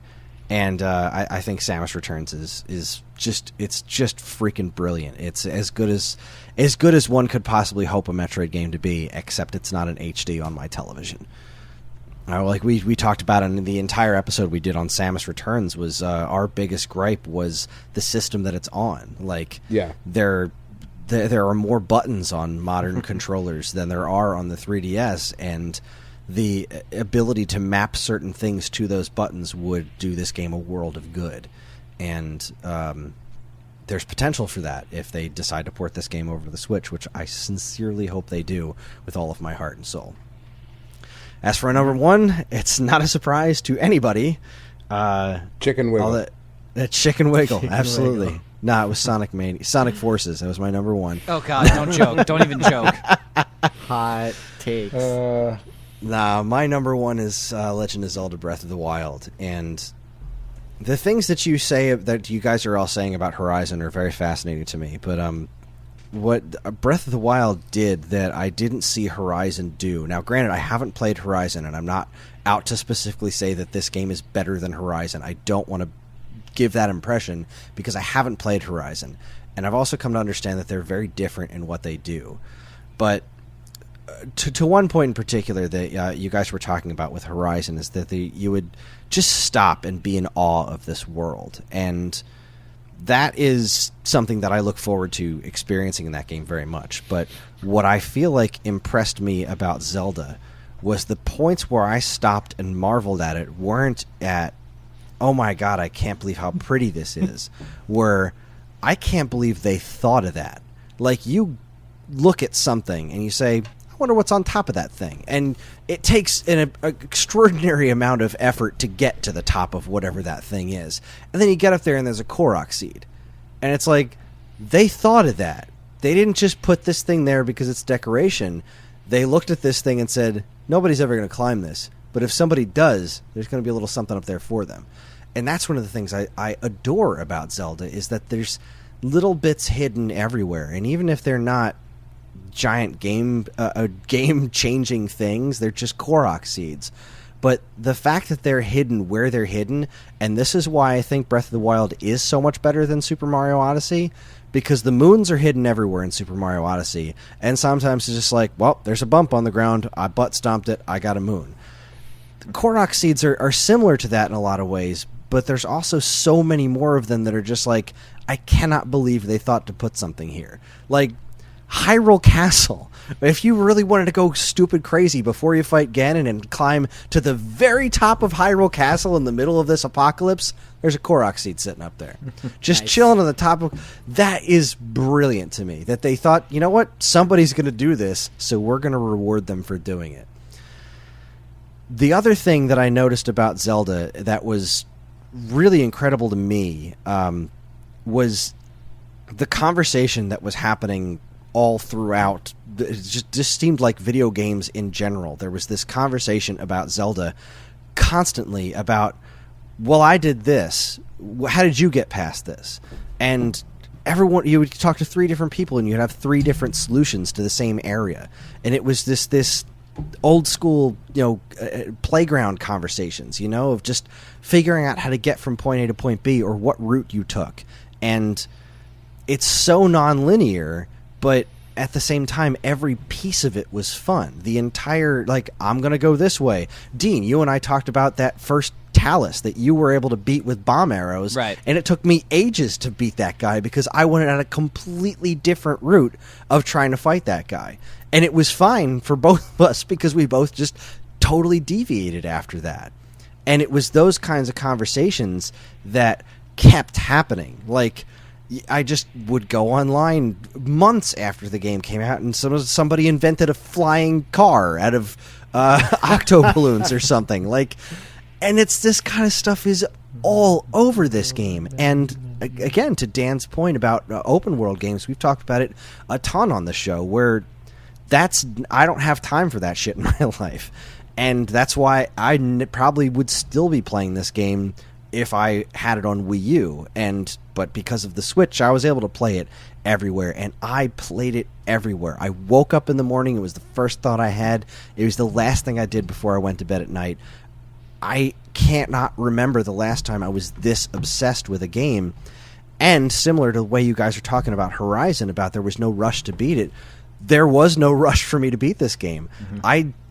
I found every single shrine before I even attempted Hyrule Castle. I didn't even want to touch that thing. I wanted to keep it going for as long as I could. When they said there was DLC, I was like, pile that shit on. I don't care how much it costs. I don't want to leave this world. Because there was just every single place I went, every piece of that game, even the little things that were imperfect, every aspect of it, they focused on, is this fun to do? And that was what impressed me more than anything about this game. More than any other open world game I've ever even sniffed in the direction of, is that all the stuff that they did, is it fun to do? They took it all the way back to the roots of the original NES Legend of Zelda, of just being, you're plopped here, this is what you should do, but feel free to just go and do whatever you need to do. And they made combat fun. I know a lot of people make a big deal about the weapons breaking, but honestly, it forced me to use different weapons and find different ways to fight things. I mean, geez, I just saw somebody fighting one of those Hinox guys on the island that you go to where you lose all your weapons, and they did it completely differently than I did. I didn't even think of attacking that guy the way that these guys did. I just threw bombs at his feet for like a half an hour until he died because that was all I could think of to do, and that's fine. The game rewarded me just as well for doing it that way as opposed to other ways. It is a masterpiece. Should have rewarded you a little less. Maybe. You just threw bombs at this guy's feet for an hour. The cost was my time. Because I noticed it was still doing damage, and I was like, well, this is the safest thing I can do. I'll just keep doing it. And I did. And he got really pissed off about it, but he couldn't catch me because I was faster. I cannot say enough good things about this game, and it's terrified me at first. I mean, you guys, if anyone listened to the show, and Dan in particular, since you were on it, you heard my concerns of this game. Like, there were a lot of things about it that scared me, and for every piece of it that doesn't look as good as Horizon, it is so unfathomably polished that I think there was a whole contingent of people online that were like, "Oh, Horizon's better than Zelda. Oh, Zelda's better than Horizon." It's like, I feel like they're just two very different animals, and they are two very, very different things. And I mean, where Horizon excels and Zelda lacks a little bit is in the story. But I mean, Zelda's never been strong in like a huge plotting story. But Zelda definitely has a better feel for, here's a set piece, you can do whatever the fuck you want on it, and go. You brought up the whole point with, you can climb on mountains, you can get to the top of them and stuff. You sure as shit cannot do that in Horizon, and there are strict boundary lines where you can go in and out of, and if you go out of those, the game will reset you to where you are. In Zelda, it's not really like that. Like, I mean, as far as land goes, sky's the limit. You could do whatever the hell you want, and I mean, that is definitely an achievement for where it is. I mean, just for where I am specifically in 2017, as far as where my mind works, I wanted huge story mindsets, and with the games that I picked, you can see they all have great narratives to them, and I'm not taking anything away from Legend of Zelda, and I respect what you're saying. This is absolutely 100% a fantastic game, and probably I'm one of the best games on the Switch, absolutely. And I mean, if you love adventure games for any console, then I mean, to what Dan said about Horizon, this is one of the best games I've played in years. I think it's one of the best games I've ever played. And yeah, the narrative is not what I love simple narratives. I also love complex narratives. And when I think about story and sense of adventure, Wind Waker is still my favorite Zelda game. But what they did with certain characters in Breath of the Wild, I mean, like, I loved Zelda in this game. I was genuinely interested in her in this game. I loved that they made her a science nerd and that she had problems with her family because of that. And I loved the way that they told the story in that you went around collecting these memories, and you could do that in whatever order you want, or whatever order you found them in. So the story is being told in these fragments that you're left to put together in whatever order you find them in. And that was a really interesting way to tell a story in an open world game like this, because if it's too directed, then it no longer gives you that freedom. But if you have all that freedom, then it's harder to tell a point A to point B narrative. And I really appreciate point A to point B narrative, which is why I'm so excited to play Horizon someday, because that also sounds like the kind of open world game that I could really get into, because it does direct me and that kind of stuff. But the fact that Zelda made having a lack of direction fun is, especially to me, an unbelievably astonishing feat. And I thought by the end of this year that, especially playing Zelda so early in the year, that there was going to be an issue. Like, I thought that there was going to be a real, running between Mario Odyssey and Breath of the Wild, and it's not even close. Like, it's not even in the same ballpark. Doom almost beat Mario Odyssey for me, and Doom has got issues. And as fun as it is, Breath of the Wild was just far and away one of the best games I've ever played, and I cannot believe that my top 3 games in 1 year are Mario, Metroid, and Zelda. I mean, no matter what else happens, you just got to appreciate how fucking crazy this year was for video games. It's in been a good all the comeback years year. I've been alive, I don't think there's ever been a better year in gaming. I looked back, I couldn't find one that had so much amazingness in it in the same year. There was a Mario Party game this year, though. That is true, but the same can be said of almost every year. I think retroactively, going all the way back to 85, there's now been Mario Party games. They've just bled through the timeline, because that's how it rolls. And what's crazy about that is that next year looks to be just as stacked, if not more so. Maybe not necessarily from a Nintendo standpoint, because there will not be a new Zelda and there will not be a new Mario, but there possibly will be a new Metroid on the consoles. Prime 4. I don't know if it's going to be that soon, but we'll see. Even if it isn't, like, Dan and I are going to do a year in preview next week, but I mean, I've got a list like a mile long of games I'm genuinely stoked to play next year. I am so looking forward to the new Spider-Man. Hi, it's the comic book geek again. Hello. But I am also 100% on board for that new Spider-Man game, but I am just as on board for that as I am for the new God of War, and they could not be any more fundamentally different in terms of character and protagonist and whatnot. But I'm also just as excited for and fuck, this sounds terrible now that I've forgotten the name, but again, it's late and I've been drinking. The fucking donut hole game, where like you just go around as a hole and you suck up shit into it. That game looks fucking incredible. And I mean, there's so much coming out, and this year has been so fantastic from a standpoint of like, if this is the year where it's really like, if you are a particular type of gamer, there was a game for you, and not just like I only like golf games, and there was a golf game this year, but there was like 4 golf games this year that were fucking great.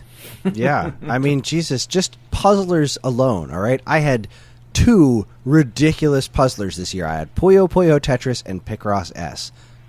I could not have possibly asked for a better year for puzzle games than that. That's insane to me. And I spent And you didn't a ton even of play time Puzzle with and both of them. Dragons yet. I haven't even played Puzzle and Dragons yet. When I think of puzzlers this year, I think of the Sexy Brutal, the game that's basically like source code, but for murder mysteries. I've heard of this, yeah. Great game. Glenn and I both played it, and it's a fantastic fucking game.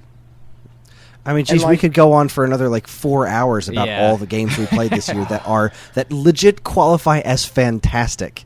Well, I mean, I was just going to say, how crazy is it that there was a new entry in the Uncharted series, and none of us talked about it? I haven't gotten around to playing it yet. Yeah. That's the thing. It's I right there haven't either on my desk. because there's so much other shit to play. That is staggering, and it's awesome. I mean, I'm to be honest, this year alone got me deep back into video games. Like, I haven't played games this much in a long time. I haven't been this happy about video games in a long time, and it's really something great. Like, it started with Breath of the Wild. After Breath of the Wild, then I moved on to getting a few other Switch games, and then it evolved into PS4 stuff, and then I got deep into like these RPG games and everything. You even jumped back into a bunch of retro games this year, right? Yeah, Didn't you get it was with the Retron I gave you or something? You were playing I can't remember what it was, but you got Donkey Kong 94 this year? Yeah. God damn, what a great game that is, huh? Yeah, I started playing that. That's fantastic. I was playing Super Mario RPG for a bit that I still haven't beaten, but I'm still playing on the side. It's this year meant a lot for me with games, and I mean, I guess it's a lot with the people I've been talking to and stuff. I mean, not to mention you two, but like I've been talking to Glenn a lot about video games, and like he legitimately got me excited about a bunch of games and stuff. He's the one who recommended Hollow Knight to me, and that was such a great fucking game. Yeah, man. And Nier Automata, like without him I would have never fucking played that, and those are 2 games that are very high on my list.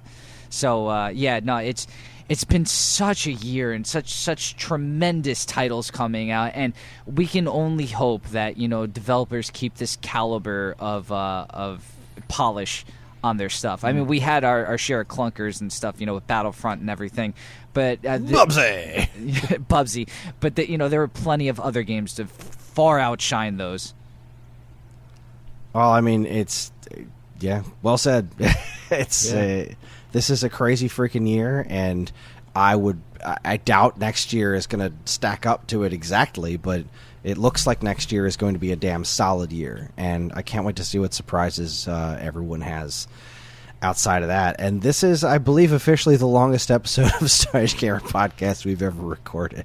Yeah, I'm gonna have to work with Evan to see how we could squeeze this onto our. I think we should just split it up into 2 at this point. I think 7. There's 7 no reason not episodes. to. 7 episodes. All right. So, all right. I'm calling it. That is our show. Thank you very much if you've managed to make it all the way to this point listening to us and our very varied Game of the Year choices. This was a hell of a lot of fun. I'd very much like to thank, obviously, Dan for just being Dan, and also thank Dean and Glenn from joining us from Vest and Friends, and thank you, Jordan, for coming to us from the Nonstop Comic Shop. It was a genuine pleasure talking to every single one of you and listening to your choices on Game of the Year and why, because we're all very passionate about the things that we liked, and that was really, really interesting to listen to. So thank you guys. Did that come across as passionate? Because I was making it up. Dan, everything you do is perfect. Okay. Hey guys, if you want to see passion, there's one great joke I couldn't quite squeeze in for my Horizon Zero Dawn review. Can I say it now? Go for it. Okay, so and it's seasonal too, because there are robot reindeer. They're called grazers, I believe. And the first time I ever saw one, there was this big red note on their back, and I was like, "Hey, that's the same shade of red as my new fire arrows. I wonder what would happen if one of those met one of those." And so I shot it, and the robot reindeer detonated like a truck full of dynamite. And do you want to guess what I said? You want to guess what I said to nobody in particular as soon as I did that? Now I have a machine gun. Ho, ho, ho. No. Anyone else? No, let us Do tell. throw it out. And that's how you get more bang for your buck. Good night, everybody. Great Very punch. nice. Jag. Very nice. Tip your waitresses. Jesus Christ. Well, all right. Like I said before, that is our show. Join us next week when Dan and I will be doing our annual year in preview. We'll be talking about all the games we're excited to play in 2018. Once again, you can get in touch with us at mail@geekade.com, as well as all flavors of social media that we inhabit. You can like us on Facebook, find us on Instagram at Geekade, subscribe to our YouTube and Twitch channels for all our latest video content, and follow us on Twitter at @the_Geekade. You can also find us all individually on Twitter. I'm at Geekade Kris. That's Geekade Kris. Dan is available at Geekade Dan. And what about you guys? Dean, you're on the Twitters, right? Yeah, I'm at Kimono_Vestlord. All right. Glenn, are you on Twitter? I am at Shrinn, SHRINN. And Jordan, can people find you on Twitter? They can if they're really dedicated enough. I don't think I've updated it in like 4 years. So honestly, if I just start a new one called Geekade Jordan in the future, I'd probably be just as satisfied with that. But I'll cross that bridge when I come to it. Fair enough. If you're interested in more information about anything we discussed here tonight, be sure to check out our show notes. And while you're at it, you can also subscribe to this and any of our other wonderful podcasts on iTunes or Stitcher, where if you're super nice, you can leave us a review, because any and all feedback is welcome and appreciated.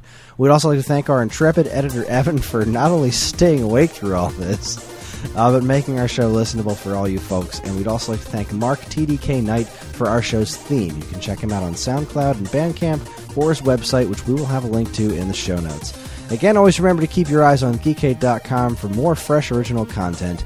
That is it, everybody. Thank you very much for paying attention. Thank you very much for a wonderful 2017. In the ocean of shit that was this year, video games and this podcast in particular have been a high point for me. So a giant thank you to everybody involved. On behalf of myself, Dan, Dean, Glenn, and Jordan, keep playing games.